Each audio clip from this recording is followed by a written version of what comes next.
I'm here with Joseph Horowitz, who has been one of the great programmers and artistic administrators of orchestras in the past 3 decades or so.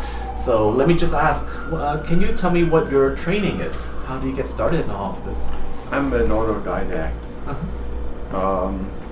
I majored in history at Swarthmore College, but really I've been passionately involved in music ever since I was a child. I played the piano, and at a certain point, I'm a child of the 60s, which is when I never went to graduate school. It was a very rebellious generation. My class at Swarthmore, I'm sure, had the lowest percentage of graduates going to graduate school of any in the history of the college. And so instead of going to graduate school, I went to Berkeley just to hang out. And I knocked around for a period of time before stumbling into a job as a music critic for the New York Times, which was not something I enjoyed. In fact, I wrote an article about why I quit the Times that you can find archived on my website. And I didn't think I was a very good music critic. Nobody else was either, because we were being asked to do something that was hard to do and at the same time handed arbitrarily the authority that was conveyed by the imprimatur of the Times. So everything that I wrote had inordinate weight, which made me very uncomfortable. But I also quit because I discovered that almost without exception, the concerts that I was covering 7 and 8 and 9 times a week seemed purposeless to me. I was so disillusioned by the state of classical music that I wrote a book trying to understand how things had gotten so bad. And this book was notorious. It's called Understanding Toscanini, How He Became an American Culture God and Helped Create a New Audience for Old Music. And you can't imagine how inflamed the response was. Mm-hmm. Yeah, so what was, do you play instruments as you grew up? Or I'm a pianist. Okay, yeah, so you, was journalism something that you thought you might want to do when you went to college? No, I never sought to be a music critic. And I only did that for 4.5 years. Mm-hmm. I still sometimes review concerts for the Times Literary Supplement, which is a British publication. Right. Mm-hmm. And that way I can write about whatever I want, or not write about it, and use the first person and control the subject matter, which was never possible as a music critic for the Times. If you were sent, I drew the line when they sent me to a flamenco guitarist. I said, no, I can't do that. Why? I don't know anything about flamenco guitar. But of course I didn't know very much about French art music either, French songs, art songs either. So short-lived. Yeah. So you went into sort of artistic production, I guess, innovative programming fairly soon, right after that. Was this book that I wrote, Understanding Toscanini, was read by Harvey Lichtenstein, who was running the Brooklyn Academy of Music, who effectively created the Brooklyn Academy of Music as we know it, and was a entrepreneurial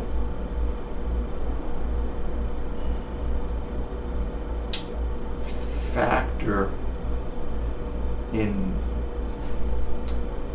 culture in the United States, who, as far as I can see, has had no successors. He was a man with vision, but his vision often went awry, and there was a resident orchestra, the Brooklyn Philharmonic, for which he had a vision that was untenable.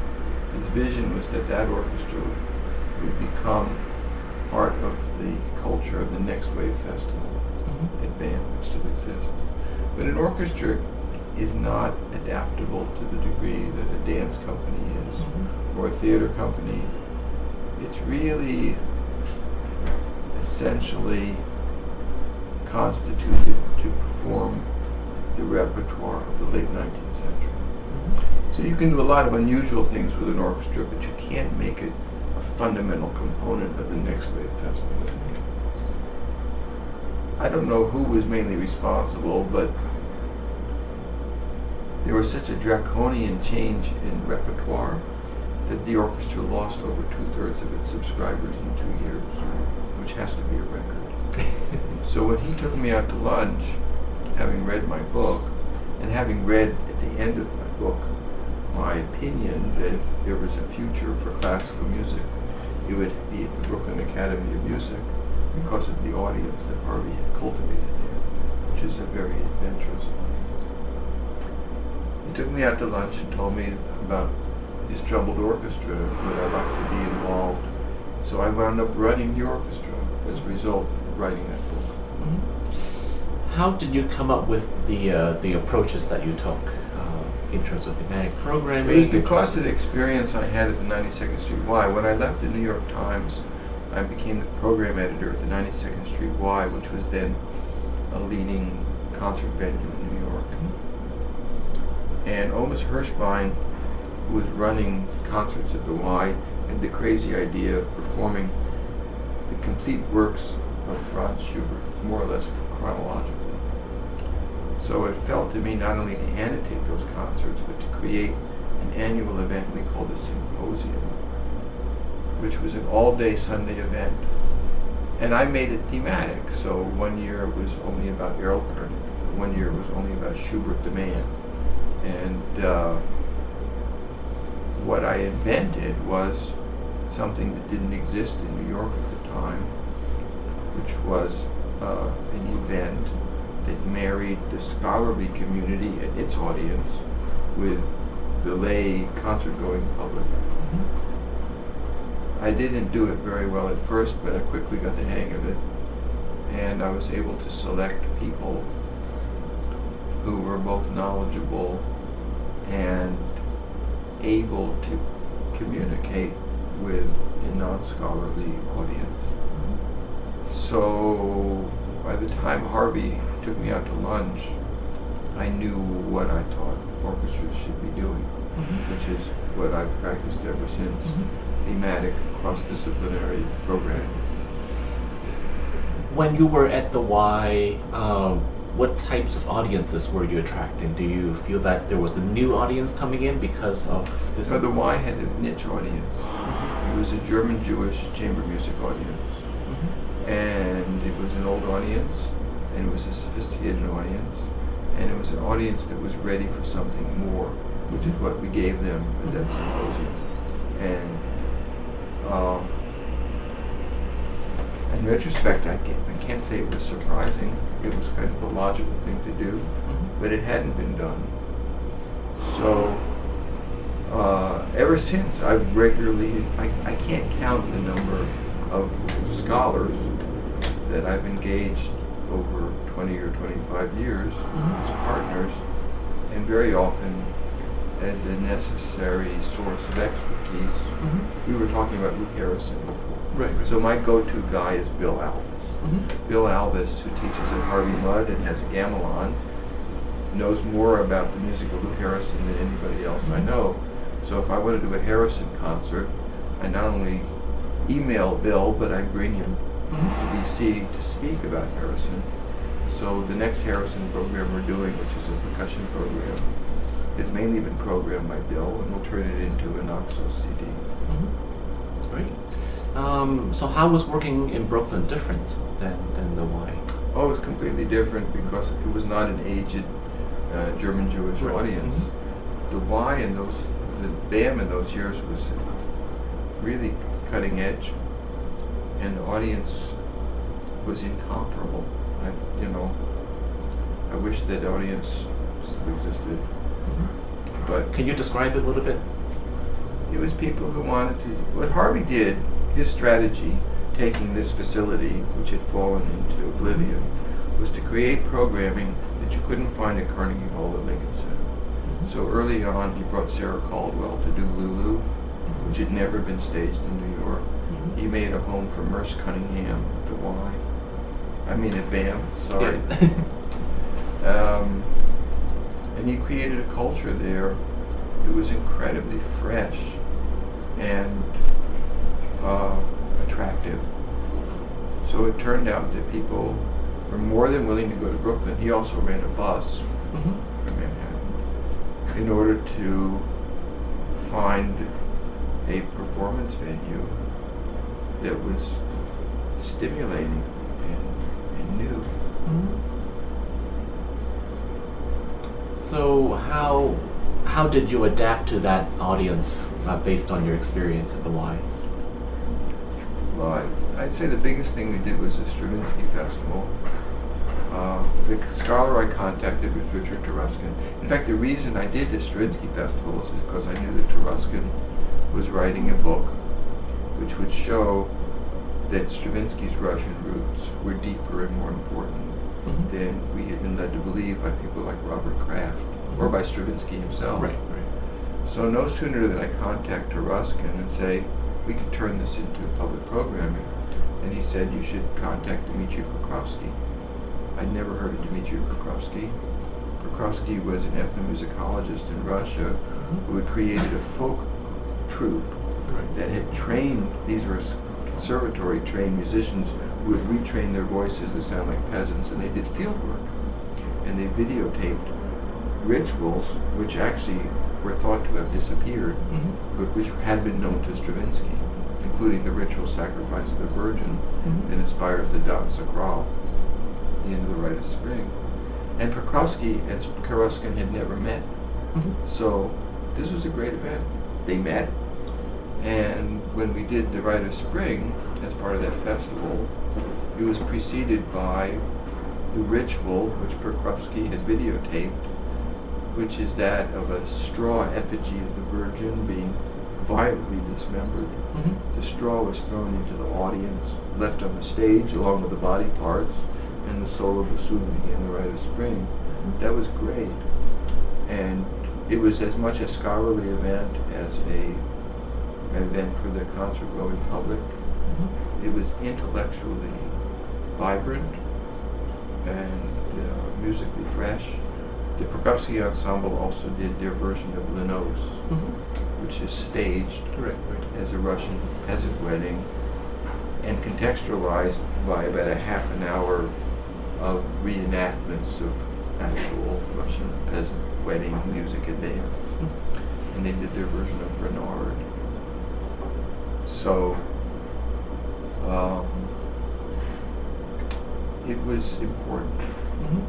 Right. So you mentioned in your lecture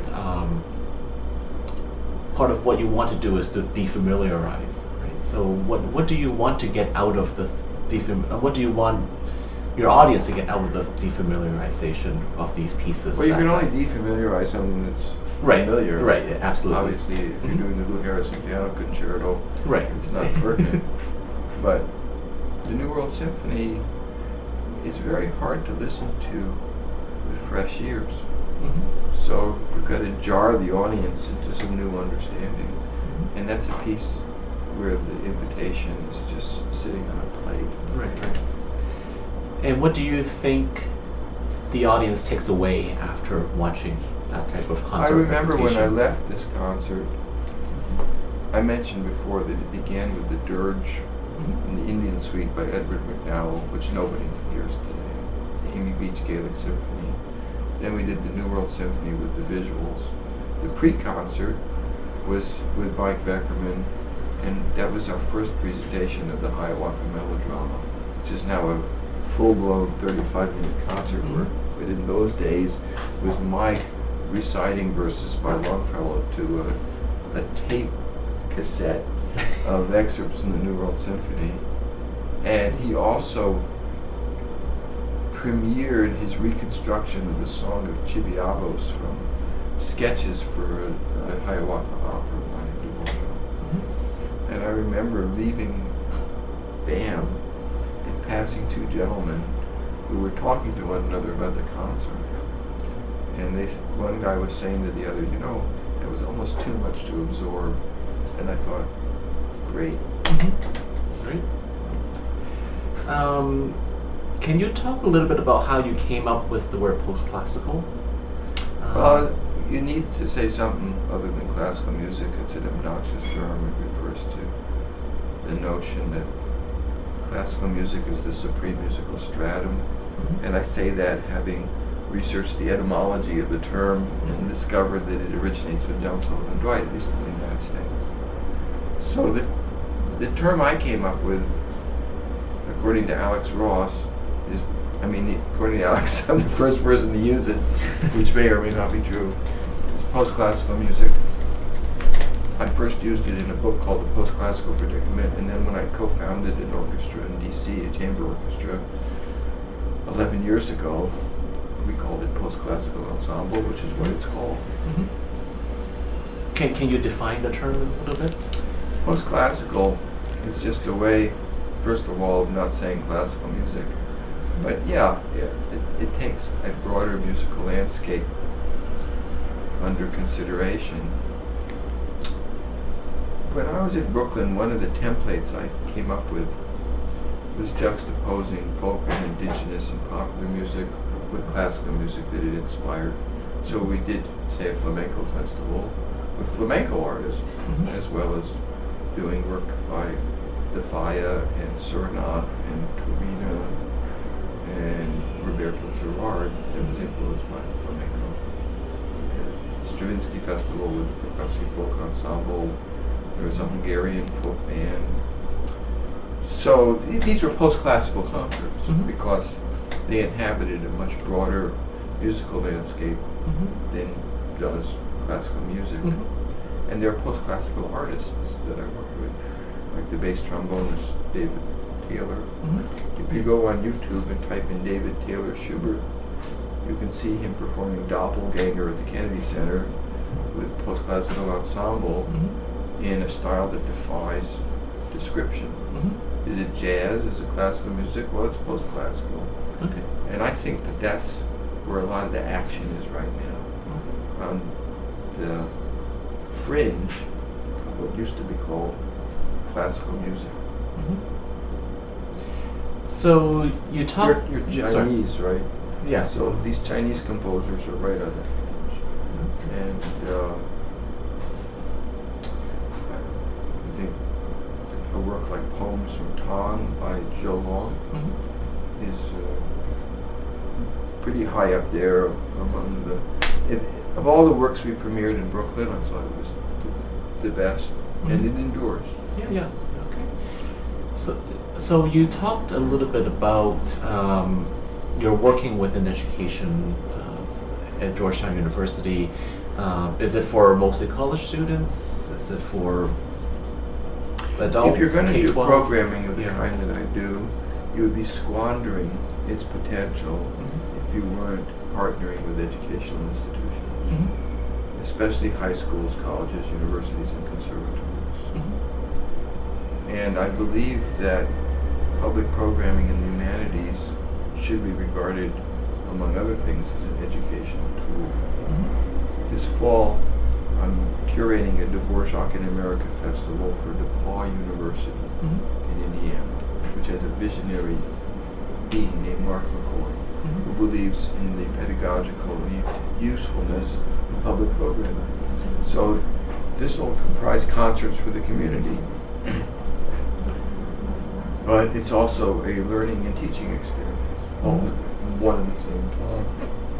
That's what I would like to see happen everywhere. What do you want them to get out of it? The students, two things. They'll learn about Dvorak in America, which is an important story for any American musician who's interested in questions of American cultural identity. But they'll also be engaging in an exercise that asks the question, how best to present music in public performance? Forget about what's been done before. Mm-hmm. So when I produce the Dvorak concerts, they might involve a Native American dance troupe, or readings from the Song of Hiawatha, or a visual track by Peter Bogdanoff. Really, almost anything is like that. Mm-hmm. It's not going to be a standard format concert. Okay. What do you think might be? Well, how has the classical music industry changed during the times that since you've started working in it? It's a very frustrating world. Orchestras stagnated through most of the second half of the 20th century, and then got into a lot of trouble. And now they're dying. It's a very challenging field. When I left Brooklyn, I swore to myself that I would never run an orchestra again, and yet here I am doing it. Mm-hmm. And the field is so charged, it's dangerous to talk about it publicly. Why? Can you describe that a bit more about how charged it is, and what are the sort of... People are fighting all the time, Mm-hmm. and it's necessary to figure out ways to pacify them, and probably talking in public is not a good way to do that. Mm-hmm. I was just talking to a conductor last week who told me his orchestra was like to be on strike. Mm-hmm. I do think that part of the challenge is purely artistic and has to do with issues of mission and format. And I do wish that orchestras were more receptive to what we've been discussing. Mm-hmm. I'm the director of a consortium called Unwound, Mm-hmm. which is funded by the NEH, which is half a dozen orchestras that have bought into the template that I've been describing. Mm-hmm. There are 3 topics in play: Dvorak in America, Charles Ives America, and Culture in Mexico. Mm-hmm. And these are the Pacific Symphony, the Buffalo Philharmonic, the North Carolina Symphony, the South Dakota Symphony, which is taking the World Symphony to 2 Indian reservations. Mm-hmm. The University of Texas is a partner. The New Hampshire Music Festival is a partner. And these are all organizations that are going to be doing thematic cross-disciplinary programming linked to educational institutions. Mm-hmm.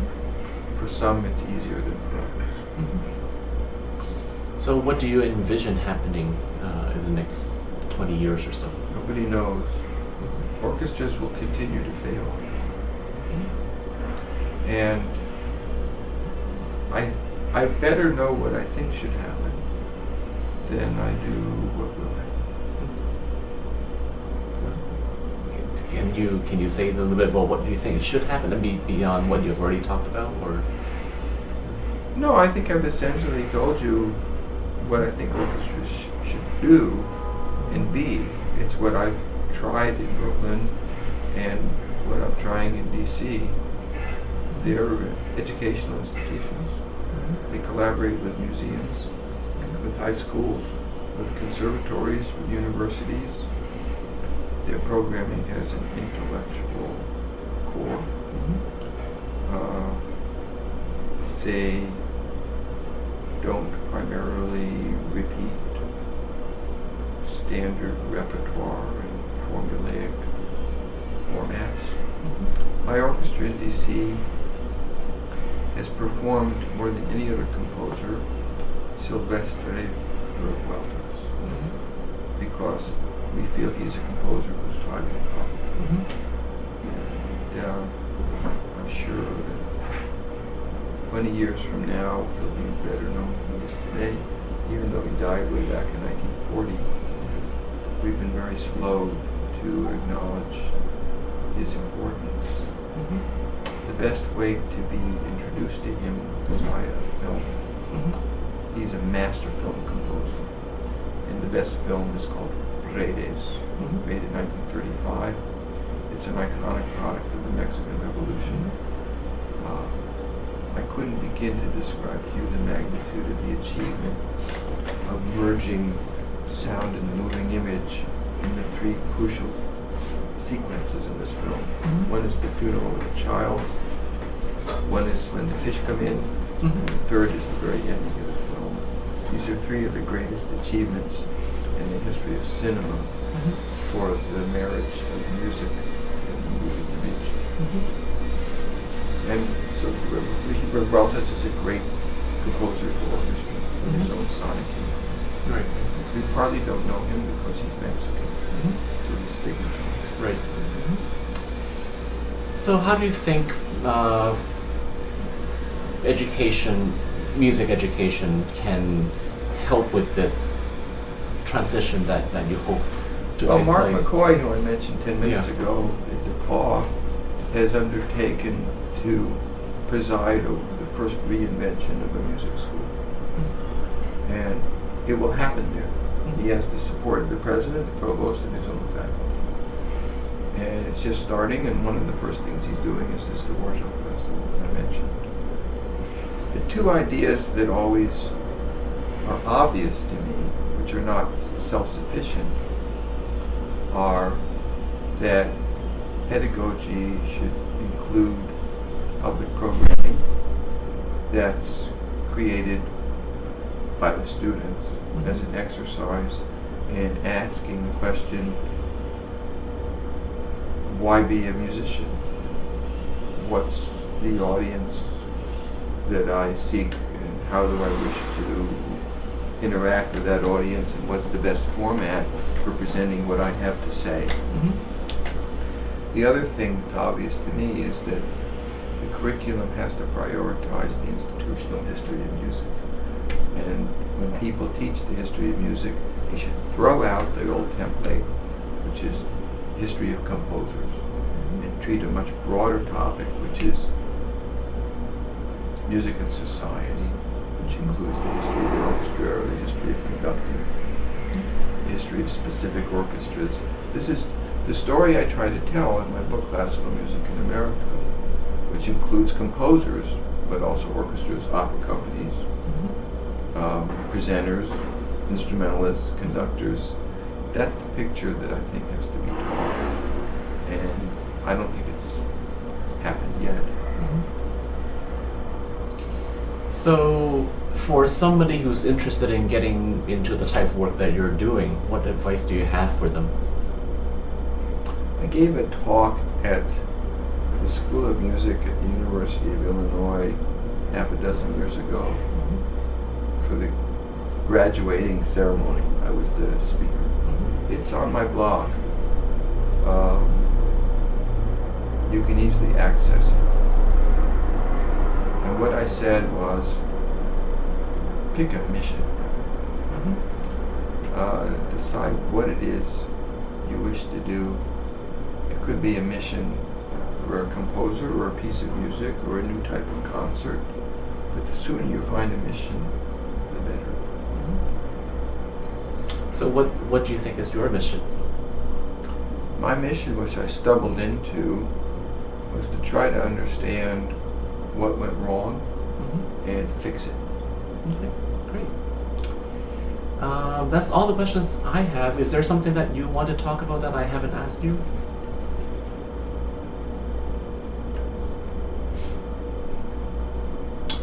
I think that was pretty comprehensive, Eric. At the moment, I don't think there is. It's hard to believe, but let me think.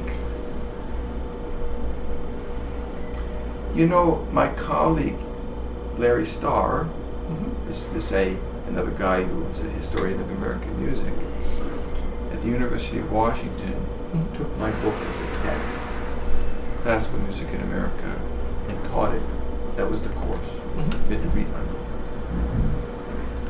And one of the assignments was, you have to critique the University of Washington School of Music, which was an assignment welcomed by the dean of the school. And I must say that the comments which Larry shared with me were amazing. The book was less processed as a history which it is, Mm-hmm. then as a polemic, which it also is. Mm-hmm. So what the students mainly said about the experience of reading it was that it changed their thinking about their vocation as musicians. I wish a lot of people would use my book as a text because it's efficacious. Mm-hmm. It really does shake up conventional thought. I see myself as a constructive disturbance, and I believe in polemics, and that book is a polemic, among other things. I would like to see it used as widely as possible as a constructive disturbance. Okay. Yeah. So what project are you looking forward to the most? What new project are you looking forward to the most right now? I have a bunch of them. I'm writing a novel for the first time. Oh, wow. It's about the Mahlers in New York. Uh-huh. I feel that historical fiction is the direction I need to take as a cultural historian. In D.C., we're going to do an entire season of American music in 1516, concentrating on musicians who didn't go to finishing school in Europe. Okay. And includes a Bernard Herrmann festival. Mm-hmm. It includes a Lou Harrison CD and a concerto commissioned for Minchef and Daniel Schneider. Mm-hmm. Outside of D.C., the DePaul Dvorak Festival is an important experiment. I don't know what the outcome will be, but what is the most you can achieve using public programming and humanities as a pedagogical instrument is a question that will certainly be powerfully asked. The two most ambitious projects I'm involved in terms of public programming are the South Dakota Dvorak Festival, which takes the New World Symphony to 2 Indian reservations, which is 2 seasons away, and a multi-week Ives Festival at the University of Texas, which involves faculty from philosophy and American history, as well as from the Department of School of Music. That's also the season after that. Okay, great. Thank you so much. Oh, you're very welcome, Erica. This is a necessary endeavor that you've concocted. Well, I'm hoping it works. Yeah. We'll see how it goes. Yeah. Well, keep me posted. Absolutely. If I had anything to offer in New York this season, and I don't, I often produce something in New York, but this season Right. there isn't anything. I would invite your students, but the closest I am to New York with anything this season is DC. Okay, well, it's not that far. Jack so is taking part in the Herman Festival, as you know. Yes, great. It's all in That's- DC. Yeah, it's 2 years away, so great. Thank you so much. Give you my regards. Okay, will do. Thank you.